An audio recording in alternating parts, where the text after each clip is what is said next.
문 대통령의 지지율이 2주 연속 최저치를 기록하고 여당인 민주당의 지지율도 하락했습니다. 특히 지난 11일 일간 집계에서는 민주당과 한국당의 지지율이 문재인 정부 출범 이후 처음으로 역전된 것으로 조사됐습니다. 이번 여론조사 진행한 권순정 리얼미터 본부장 연결해서 자세히 알아보겠습니다. 안녕하십니까? 안녕하세요. 자, 이 2주 연속 최저치를 기록했는데 어느 지역 또 어느 연령대에서 주로 하락을 했습니까? 예, 2주 연속뿐만 아니라 사실 이른바 조국 정국이 들어오면서부터 시작해서 한 8주째 부정평가가 앞섰고, 이번 주에는 이제 긍부정평가의 격차가 두 자릿수로 늘어났는데요. 예. 지역이랑 이제 세대별로 보면은 상당히 조금 악화가 되어 있는 모습입니다. 대구 경북을 보면은 부정평가가 70% 선을 넘습니다. 그리고 부산, 울산, 경남이라든지 충청권 역시도 부정평가가 60%대로 올라선 상황이고요. 특히나 이제 내년 선거에서 중요한 수도권에서도 부정평가가 50%대 초중반으로 해서 긍정평가보다 높은 상황입니다. 예. 그리고 이제 세대별로 본다면은 40대가 문재인 대통령의 가장 핵심 지지층인데요. 40대는 여전히 긍정평가가 50%대로 높습니다. 하지만 이제 50대나 60대 이상 같은 경우는 부정평가가 60% 선을 넘어섰고요. 20대나 30대 같은 경우는 5, 60대보다는 조금 상황이 나은 상황이지만 20대는 여전히 이제 부정평가가 높고 30대 정도는 긍부정평가가 상당히 팽팽한 상황에 있습니다.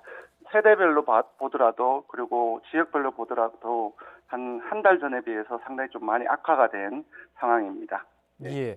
자, 그럼 모든 연령대 40대를 제외하고요. 그리고 대부분 지역에서 하락했다고 봐야 될 것 같은데 네. 아무래도 지지율 하락의 원인 조국 정국 때문이라고 봐야 합니까? 맞습니다. 지금 세 달째 제가 보기로는 이제 8월 2주차, 3주차부터 이제 조국 정국이 본격화되었고 이제 10월이니까 세 달째 접어들고 있지 않습니까?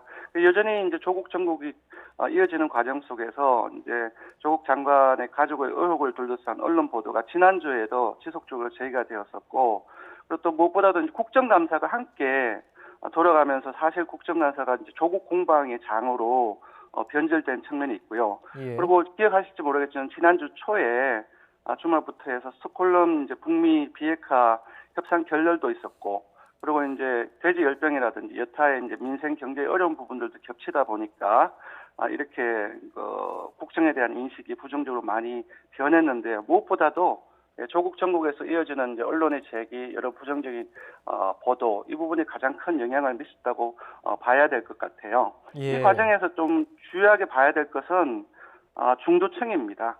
사실 중도층은 문재인 대통령이 조국 정국 들어오기 이전만 하더라도 핵심 지지층 중에 하나였습니다. 중도층이. 예. 근데 지금 중도층 같은 경우는 지난 2주 동안 이제 9월 4주차부터 지난주 10월 2주차, 그러니까 한 2주간 지난 거죠. 지난 2주 동안에 중도층에서 긍정평가가 40% 중반에서 30%대 초반으로 떨어졌습니다. 예. 부정평가는 30%대 초반에서 60%대 중반으로 다다르고 있고요. 그러니까 긍부정평가가 각각 10%포인트 이상 내리고 오르면서 중도층에서 부정적인 인식이 상당히 강화된 모습이다.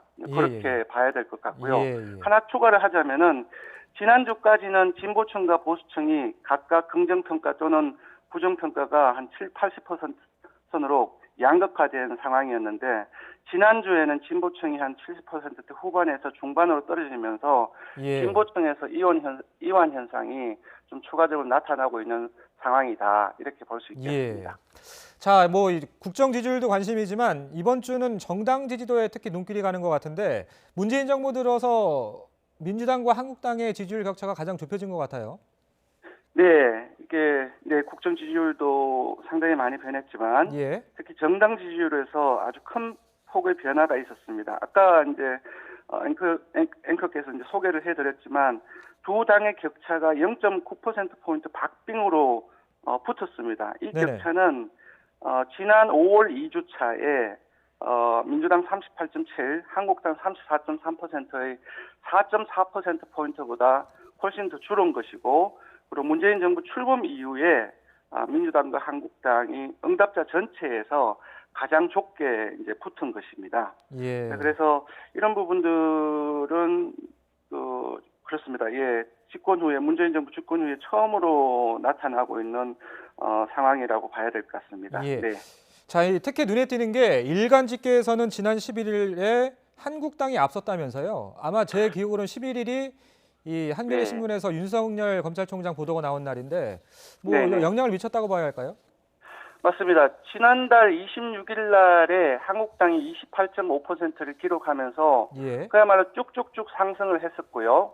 그리고 지난주에 한 나흘 정도에 지속적으로 줄어들었습니다. 뭐 예. 민주당은 38%, 37%, 36% 떨어졌고 한국당 같은 경우는 지난주 월요일부터 금요일까지 지속적으로 34% 선을 유지를 하다가 목요일까지요.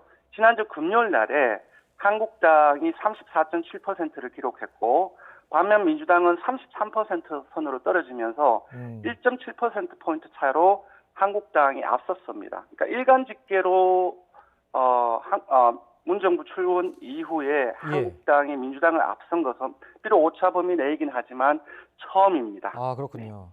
네. 예. 자, 그 외에도 아무래도 앞서서도 이제 중도층에 대한 그 핵심 부분을 짚어주셨었는데 아무래도 네네. 이렇게 양당 지지율 격차가 좁혀지는 건 중도층이 좀 많이 이동하고 있다 이렇게 분석해 봐야 될까요? 그렇습니다. 어차피 진보층은 민주당으로 그리고 보수층은 한국당으로 이렇게 이동하고 양극화되어 있는 측면이 크고 그리고 중도층의 이동에 따라서 응답자 전체에서의 두 당의 지지율이 갈린다고 볼 수 있는데요. 이 국정 지지도에서 마찬가지로 정당 지지도에서도 민주당과 한국당 간 중도층 변화가 아주 심합니다. 한국당 같은 경우는 32.6%에서 33.8%로 소폭 오르면서 30%대 초반을 지켰고요. 예. 민주당은 10월 1주차에 35.2%를 기록했는데 지난주에 28.5%로 20%대 후반으로 떨어졌습니다. 그래서 예. 한국당과 민주당의 격차를 보면 중도층에서 5.3%포인트로 오히려 한국당이 앞섰는데요. 이 역시 문재인 정부 출범 이후에 처음 있는 일입니다. 예. 자, 끝으로 이제 저희가 앞서서 이제 보도를 해드리긴 했는데 이번 주 곳곳 일정을 보면 좀 변수들이 될 만한 일정들이 곳곳에 숨어 있거든요. 이번 주 지지율 또 정당 지지율 변화 추이 어떻게 전망할 수 있을까요? 예, 조금 전에 이제 이 코너 들어오기 전에 이번 주에 무슨 일이 있을지 이제 뉴스에서 소개하는 바를 들었는데요. 예, 예. 그 부분들이 상당히 중요하다고 생각합니다. 법무부라든지 그리고 서울중앙지법이라든지 대검찰청 국정감사가 이번 주에 있습니다. 그리고 이제 그 주말 지나서 나온 보도에 따르면은 당정청이 검찰개혁에 상당히 매진하는 걸로 알고 있고요.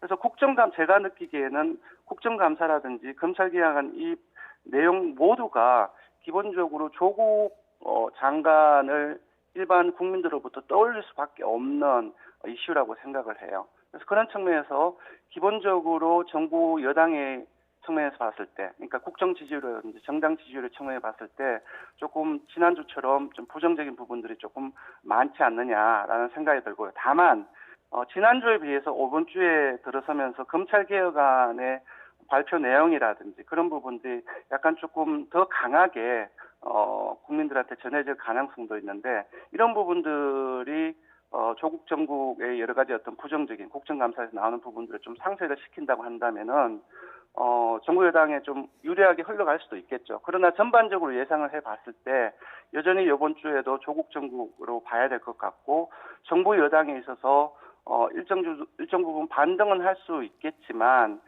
지난주와 비슷한 흐름이 이어지지 않겠느냐 그렇게 전망을 합니다. 예. 여기까지 듣겠습니다. 이번 여론조사 진행했던 권순정 리얼미터 본부장 전화로 연결해서 자세한 이야기 들어봤습니다. 고맙습니다. 고맙습니다.